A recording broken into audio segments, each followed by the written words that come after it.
오늘도 여러분들과 같이 말씀으로 함께 은혜를 나누고자 하는데요.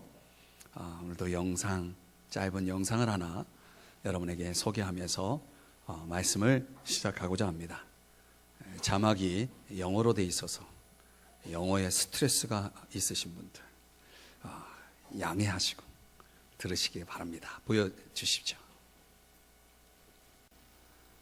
홍수로 부모님을 잃고 어디에도 갈 곳이 없는 이 소년의 이 처지, 그 속에서 주님께 나를 좀 도와달라고, 보호해달라고 기도할 때에 돌이 하나 날라오죠. 내 이럴 줄 알았지.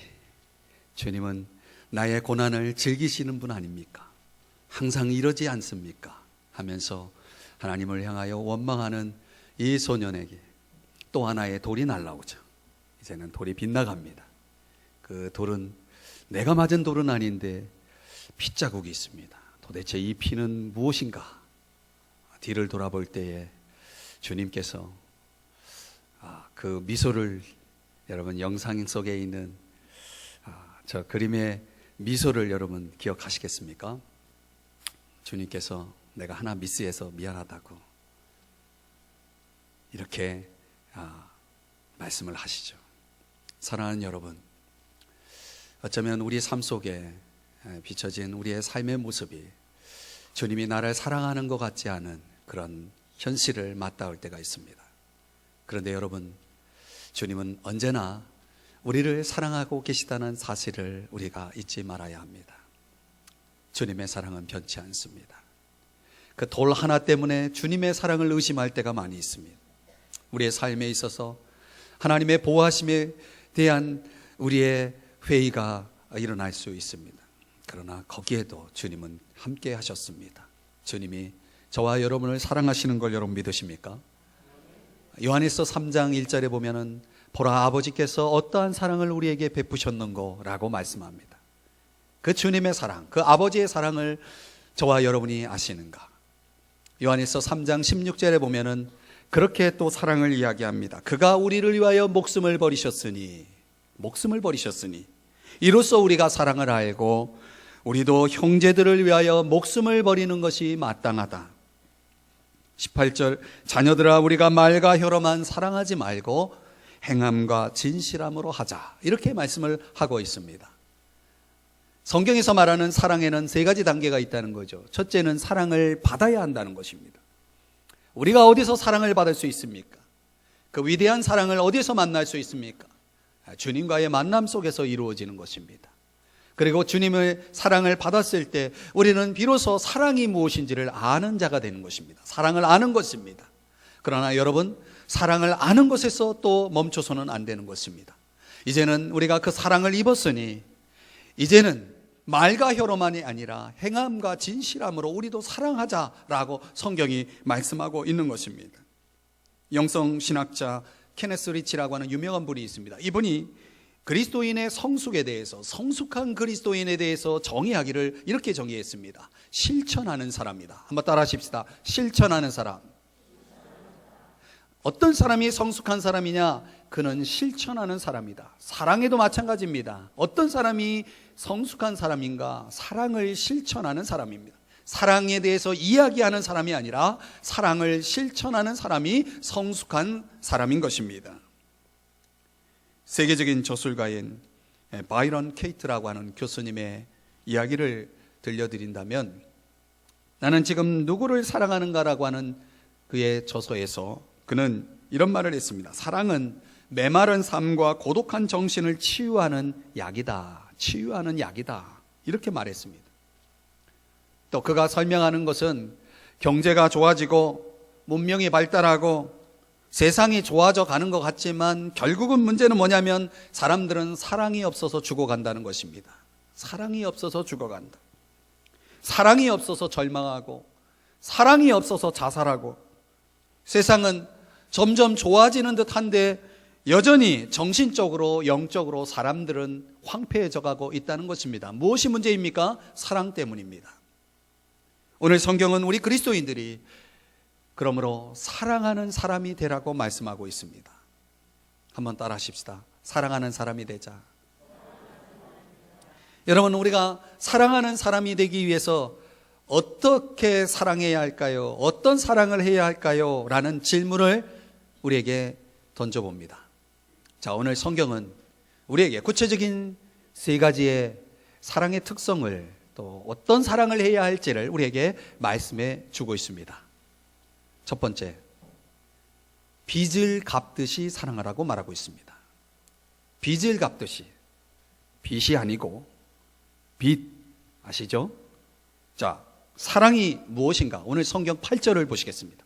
우리가 한번 8절의 말씀을 같이 읽었는데 8절에 보면 피차, 그 다음에 뭐라고 되어 있습니까? 사랑의 빚 외에는. 자, 여기서 사랑을 무엇이라고 표현하고 있습니까? 예, 사랑을 빚이라고 표현하고 있습니다. 적어도 우리가 지금까지 로마서 말씀을 계속해서 읽어 나오면서 살펴보면서 바울은 중간중간에 빚이라는 단어를 가지고 설명하는 내용이 있었습니다. 로마서 1장 14절에는 우리가 복음의 빚을 지었다. 그래서 복음의 빚을 갚아야 된다. 복음을 다른 사람에게 나누는 빚을 이야기하고 있습니다. 또 로마서 8장에서는 우리가 거룩의 빚을 지고 있다. 성령의 빚입니다. 그래서 성령 안에서 우리는 육신대로 살지 아니하고 거룩하게 살아야 할 빚이 있다라고 설명을 합니다. 우리가 지난주에 살펴본 로마서 13장 7절에는 세금이라는 빚이 있다. 이것은 국가에 마땅히 우리가 내야 할 빚이다라고 성경이 말씀해 주고 있습니다. 자, 또 다른 빚을 하나 소개하면서 오늘 본문 로마서 13장 8절에서 우리가 평생 동안 아무리 갚으려 해도 결코 갚아지지 않는 빚, 완전히 갚아지지 않는 빚, 언제나 빚진 채로 남아있는 그런 빚, 그 빚에 대해서 이야기를 합니다. 그것이 뭡니까? 사랑의 빚입니다. 자, 여기서 질문이 있습니다.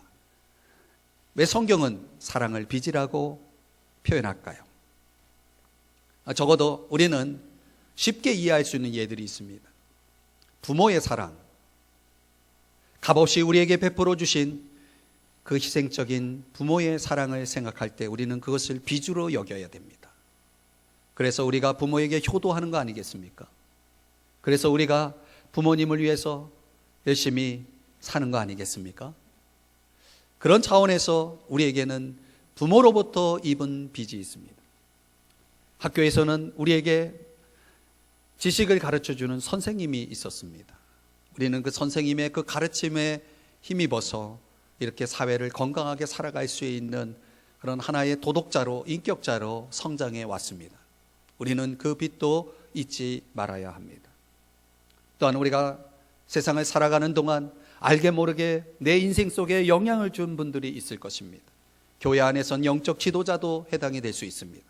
세상에서 우리가 살아가는 동안 절대로 잊어서는 안 될, 평생 잊지 않고 보답해야 할 그런 책무로 느껴지는 빚들이 있습니다.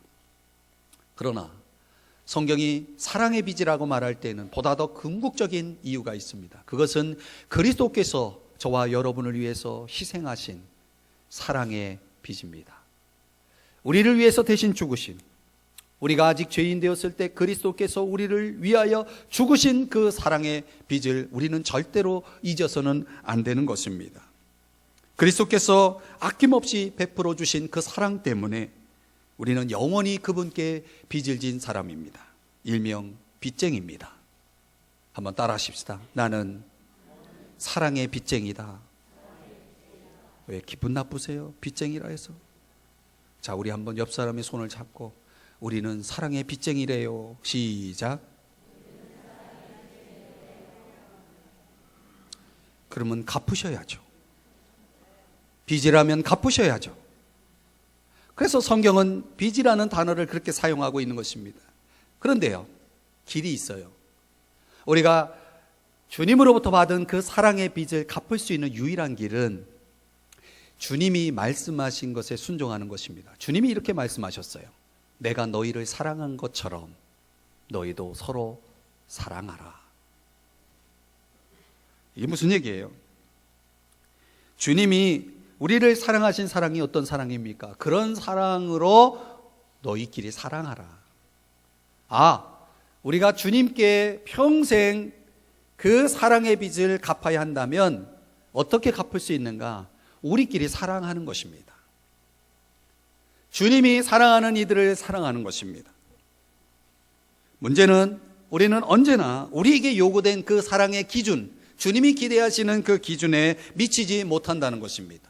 주님이 원하시는 그 사랑의 수준에 미치지 못하기 때문에 그 빚은 계속 남아있는 것입니다. 중요한 것은 오리겐의 말처럼 우리는 날마다 이 사랑의 빚을 갚아야 할 뿐만 아니라 동시에 우리는 날마다 이 사랑의 빚을 또다시 져야 합니다. 무슨 얘기입니까? 우리가 사랑의 빚쟁이로서 날마다 누군가를 주님이 부탁하신 대로 주님께 갚는 심정으로 다른 사람을 사랑해야 할 빚이 있겠지만 동시에 우리는 오늘이라는 하루 이 시간을 보내면서 하나님의 사랑이 여전히 또 필요하다는 것입니다. 누군가의 사랑이 여전히 또 필요하다는 것입니다. 그래서 우리는 또다시 빚을 져야 합니다. 사랑의 빚을 말이죠. 그런 차원에서 우리는 평생 빚쟁이입니다. 이 사랑의 빚쟁이에서 벗어날 수가 없습니다. 한순간도 우리는 이 빚에서 자유로울 수 없습니다. 그러니 우리는 하나님의 사랑을 우리의 모든 관계 속에서 드러내는 일에 인색하지 말아야 합니다. 성경은 우리에게 어떤 사랑을 이야기합니까? 빚을 갚듯이 사랑하라 라고 말씀하고 있습니다. 두 번째, 오늘 성경은 우리에게 어떤 사랑을 이야기합니까? 남을 사랑하라고 말하고 있습니다. 한번 우리 성경을 8절을 다시 보십니다. 거기에 중간에 뭐라고 말씀합니까? 남을 사랑하는 자는 누구를요? 남을. 이런 말 있지 않습니까? 우리가 남이가. 여러분, 성경이 말하는 사랑은 남이라도 사랑하라는 것입니다. 남이라도.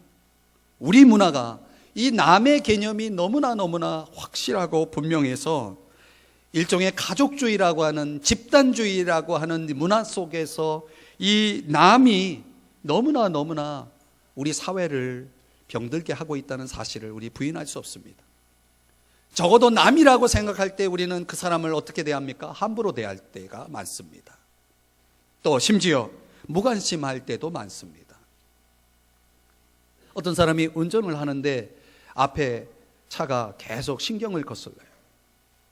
그래서 빵빵 클락션을 누르고, 그리고 마침내 그 차를 쫓아가가지고 이제 차에서 내려서 그 사람에게 다가갑니다. 창문이 열렸습니다. 자동차 운전석 문이 열렸습니다. 보니까 교인이었어요. 그래서 너무나 창피해서 아주 그냥 쏜살같이 집으로 돌아왔다는 이야기를 제가 들었습니다.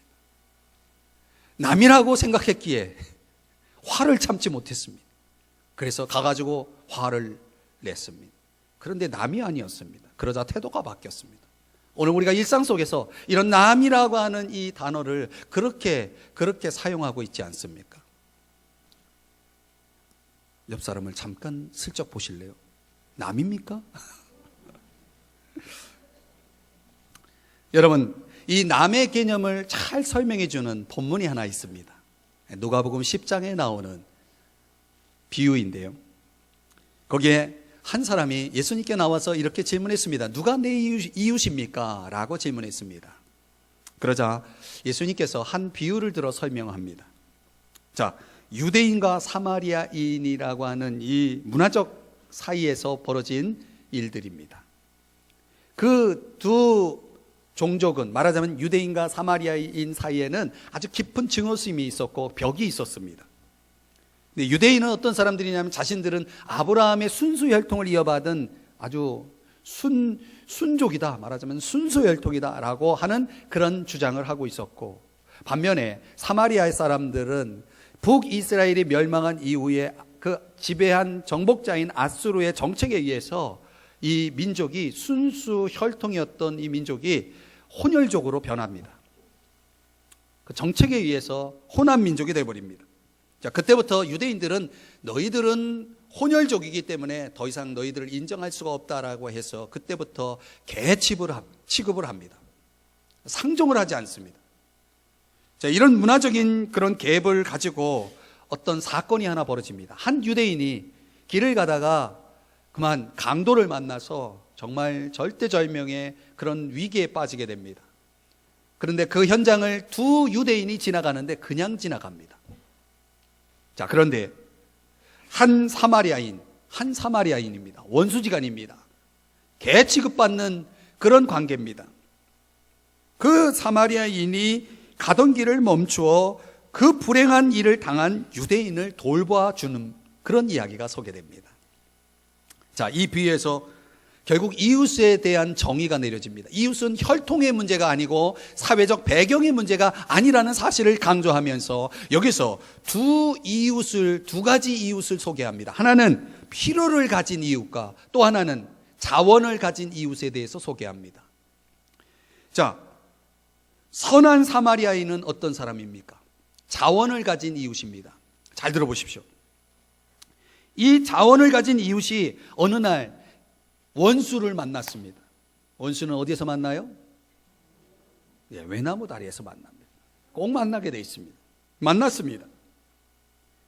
뻔히 아는 사실은 나를 개 취급하고 나를 원수지간으로 여기고 있는 저 사람. 그런데 지금 불행을 당했습니다. 얼마나 고소해요. 얼마나 기가 막혀요. 정말 통쾌하죠. 그런데요, 이 사람이 자기를 미워하는 사람을 어떻게 합니까? 기꺼이 도와줍니다. 왜 도와주었을까요? 저는 이것이 그 자기를 미워하는 원수를 자기를 좋아하는 이웃으로 만든 작업이라고 생각합니다.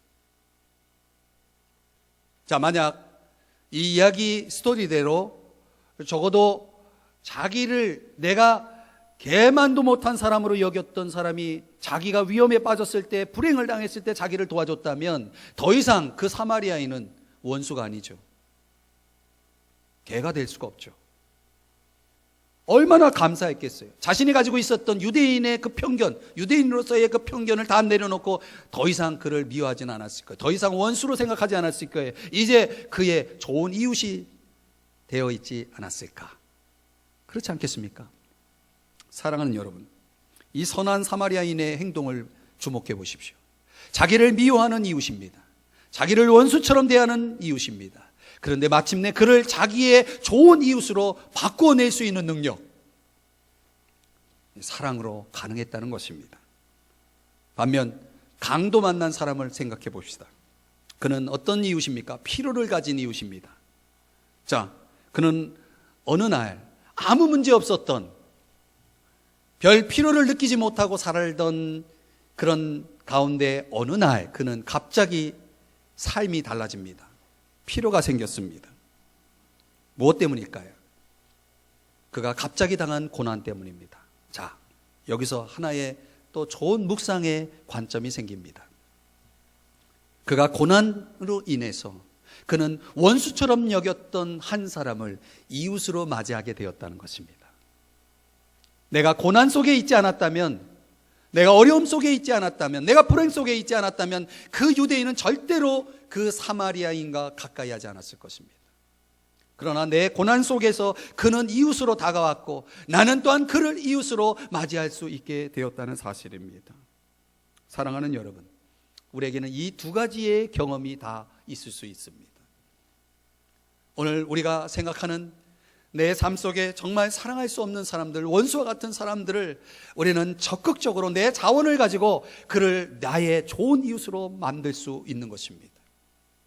때로는 내가 고난 속에서 내가 전혀 생각하지 않았던 사람이 나에게 다가와 나의 좋은 이웃이 되어줄 수 있는 것입니다. 저와 여러분은 어떤 이웃입니까? 여러분, 신학자 칼 라너라고 하는 분이 지적했습니다. 오늘날의 현대인들은 하나님도 잊어버리고 이웃도 잊어버렸다. 여러분, 우리는 누가 나의 이웃인가를 묻기 전에 내가 주의 영광을 위해서 내가 누구의 이웃이 될 것이냐, 내가 누구의 이웃이 될 것이냐라는 이런 질문을 우리 스스로에게 물어볼 필요가 있습니다. 이런 적극적인 질문과 함께 저와 여러분이 해야 할 일은 뭡니까? 남을 이웃으로 만들어야 되는 것입니다. 남을 이웃으로 만들어야 되는 것입니다. 이것을 위해서 저와 여러분에게 필요한 게 뭡니까? 긍휼의 마음이 있어야 됩니다. 그리고 내가 가지고 있는 자원을 충분히 마음껏 그들에게 나눌 수 있는 이웃이 되어야 합니다. 여러분, 남이 나의 좋은 이웃이 되기를 바라기 전에 내가 먼저 남에게 좋은 이웃이 되기를 힘쓰는 여러분이 되시기를 주의 이름으로 축복합니다. 그래서 성경은 이렇게 말합니다. 남이라도 사랑하라. 세 번째, 오늘 어떤 사랑을 우리에게 이야기해 줍니까? 악을 행하지 말라라고 말씀하고 있습니다. 악을 행하지 않는 것입니다. 여러분, 지옥의 묵시록이라고 하는 영화를 보셨습니까? 실화로서 베트남 전쟁을 배경으로 한 영화인데 거기에 그 전쟁에 참전한 커츠 대령이 이야기가 나옵니다. 이 커츠 대령, 그는 전쟁하는 중에 완전히 전쟁에 미쳐버립니다. 전쟁 광의가 돼버립니다. 그리고 어느 산중에 들어가가지고 많은 사람을 거느리면서 거기에서 완전히 군주 노릇을 하게 됩니다. 그리고 자기 마음에 들지 않고 뭔가 잘못됐다라고 생각되면 가차없이 그를 죽입니다. 자, 이런 내용들이 정부에 들어갑니다. 정보부에서 더 이상 저 커츠 대령을 그냥 둘 수 없다 해가지고 그를 제거하기 위해서 윌러트라고 하는 대위를 파송하게 되죠. 그래서 그 윌러트 대위가 어렵게 그 장소에 도착해서 그 커츠 대령을 제거하는 내용의 이야기입니다. 자, 여기서 우리는 이 영화를 통해서 중요한 교훈을 하나 얻을 수 있습니다. 자, 전쟁은 언제나 좋은 명분으로 시작한다는 것입니다. 사람들은 전쟁을 왜 하냐라고 묻는다면 우리에게는 명분이 있습니다 라고 이야기를 합니다.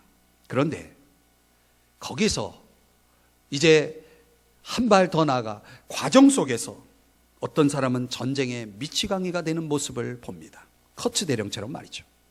그래서 이런 내용을 보면 우리는 악의 속성이 바로 이것이구나라는 것을 깨달을 수가 있습니다. 선으로 시작한 행위가 과정 속에서 선한 목적을 잃어버리면 어떻게 됩니까? 악한 방법으로 선을 이루려고 합니다. 결국은 어떻게 됩니까? 악해지는 것입니다. 처음에는 안 했죠. 처음에는 아니었는데 나중에는 결국은 악해지는 것입니다. 이런 내용이 있죠. 도스토옙스키의 소설 죄와 벌이라는 그런 유명한 소설 여러분 아시죠? 거기에 라콜로니코프의 이 주인공 그 이야기가 나옵니다. 이 세상에는 초인적 인간이 존재할 수 있다라는 생각을 하게 됩니다. 그리고 그 초인적 인간의 행위는 정당화될 수 있다라고 하는 합당화될 수 있다라고 하는 그런 차원에서 그런 철학을 그런 생각을 갖기 시작합니다. 그런데 어느 날 보니까 아주 이 전당포 고리대업을 하는 이 노파를 보면서 흥분하기 시작하죠.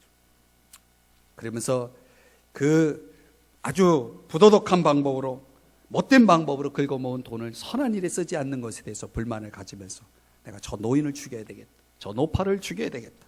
그래서 저 돈으로 위대한 일을 해야 되겠다라는 생각을 하면서 마침내 그 노파를 죽이게 됩니다. 자, 그 이후에 어떤 일들이 전개됩니까? 이 주인공이 어떤 삶을 경험합니까? 두고두고 그는 그 노파를 죽인 죄책감에서 자유롭지 못하며 괴로워하면서 살게 되어지는 이야기입니다. 이름하여 죄와 벌입니다. 죄는 언제나 고통을 가져오는 것입니다. 악은 언제나 이런 결과를 가져온다는 사실을 우리에게 교훈해 주고 있는 것입니다. 그래서 오늘 성경에 뭐라고 말씀합니까? 10절에 말씀해 보면 사랑은 이웃에게 악을 행하지 아니하나니. 자, 그래서 사랑은 율법의 완성이라고 말씀하고 있습니다. 앞에서 9절에 보면은 10계명 가운데 이웃과의 계명에 관계되는 적용되는 4가지의 계명을 소개합니다. 살인하지 말라, 간음하지 말라, 도둑질하지 말라, 탐심을 갖지 말라. 자, 분명히 사랑하게 되면 8절에도 말씀하는 것처럼 율법을 다 이룰 수 있다라고 얘기했습니다. 여러분 아십니까? 율법이 몇 가지인지. 유대인들이 지키는 율법은 613가지라고 합니다. 여러분, 내용도 기억할 수 없을 만큼 그 많은 율법을 다 이룰 수 있는 것은 불가능합니다. 그래서 성경은 그렇게 얘기했어요. 로마서 8장 3절에서 우리는 율법의 요구를 이룰 수 없는 연약함이 있다. 분명히 그렇습니다. 613가지를 어떻게 다 지킬 수가 있겠어요?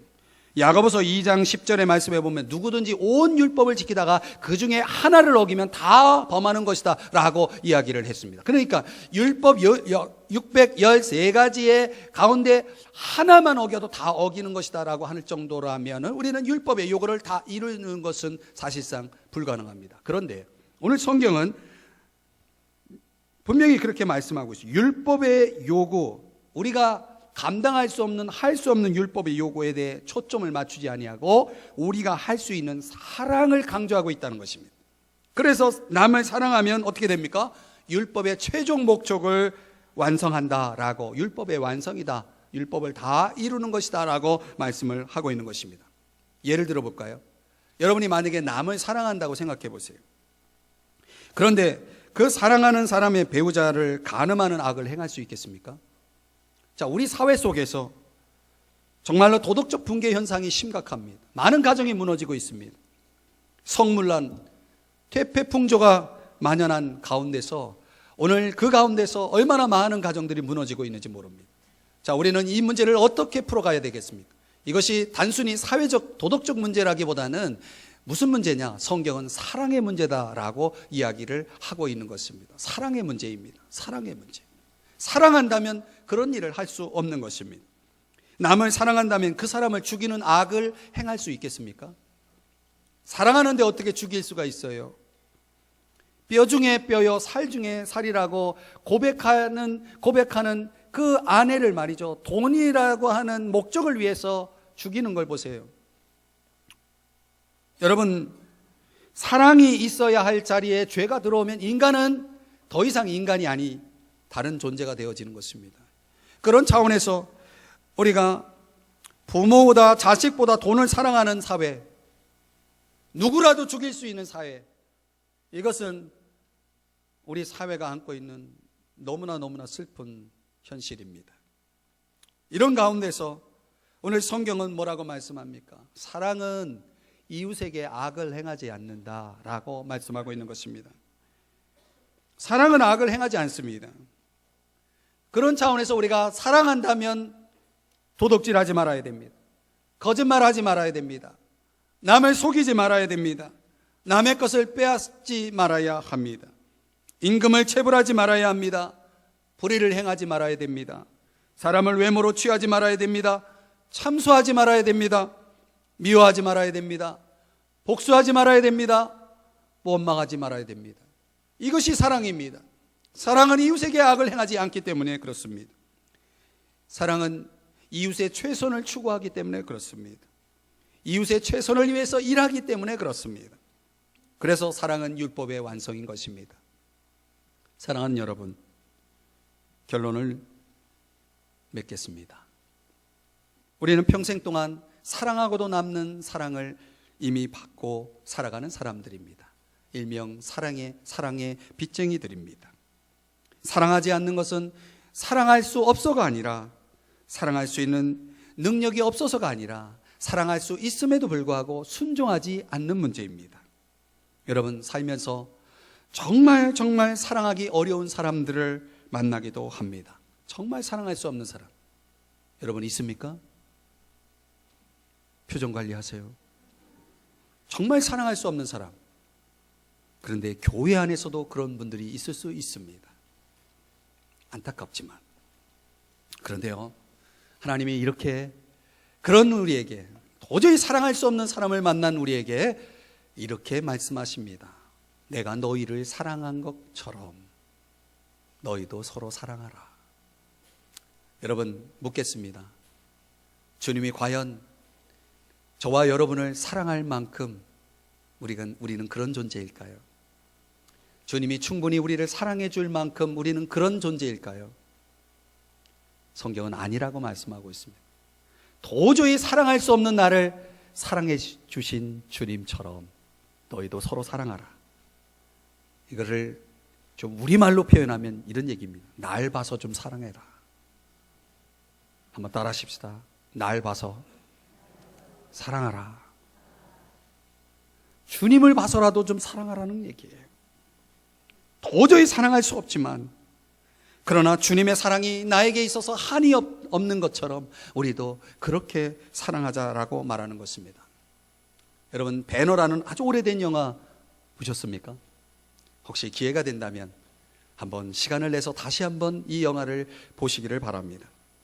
거기에 주인공 배너가 정말 미움과 증오와 여러 가지 핍박과 그런 많은 고난 속에서 마침내 그는 승리의 모습을 보여줍니다. 그런데 그 영화의 마지막 장면 속에 이런 말이 나옵니다. 예수께서 십자가 위에서 저들의 죄를 사하여 주옵소서라고 하신 주님의 음성이 내 귀에 들린 순간 내 손에서 검이 떠나는 것을 보았다. 여러분, 십자가 위에서 외치신 저들의 죄를 용서하여 주옵소서라고 하는 그 음성을 듣는 순간 배너의 그 손에서 검이 떠나는 것을 보았다라고 말합니다. 이것이 사랑입니다. 이런 시가 있어요. 누군가를 사랑하며 살아갈 날도 많지 않은데 누군가에게 감사하며 살아갈 날도 많지 않은데 남은 세월이 얼마나 된다고 가슴 아파하며 살지 말자. 이런 시입니다. 우리는 사랑의 빚쟁이들입니다. 여러분, 얼마나 산다고, 우리의 남은 날이 얼마나 된다고, 이 짧은 생애를 살아가는 동안 여러분, 우리가 어떻게 살아가야 하겠습니까? 빚을 갚듯이 사랑해야 합니다. 남이라도 사랑해야 합니다. 무엇보다도 악을 행하지 말아야 합니다. 이 시간 우리 한번 함께 기도하며 결단의 시간을 갖고 싶습니다. 여러분, 머리 숙여 함께 이 시간 기도하면서 나는 누구의 이웃이 될 것인가? 나는 누구의 좋은 이웃이 될 것인가? 라고 하는 질문을 던져보시기 바랍니다. 나의 삶 속에 정말 나는 어떤 이웃으로 살아가고 있느냐? 내가 필요로 하는 이웃만큼 나는 누군가에게 필요로 하는 이웃은 되고 있는가? 라고 하는 이 질문을 한번 던져보면서 오늘 이 시간 우리 결단하십시다. 기도하십시다. 하나님, 주님 앞에 다시금 기도하며 나아갑니다. 사랑하겠습니다. 원수라까지라도 남이라도 사랑하겠습니다. 사랑하며 살겠습니다. 순종하겠습니다. 우리 한번 이 시간에 기도하며 결단하는 기도를 잠시 드리기를 원합니다. 다 같이 기도드리시겠습니다. 사랑하시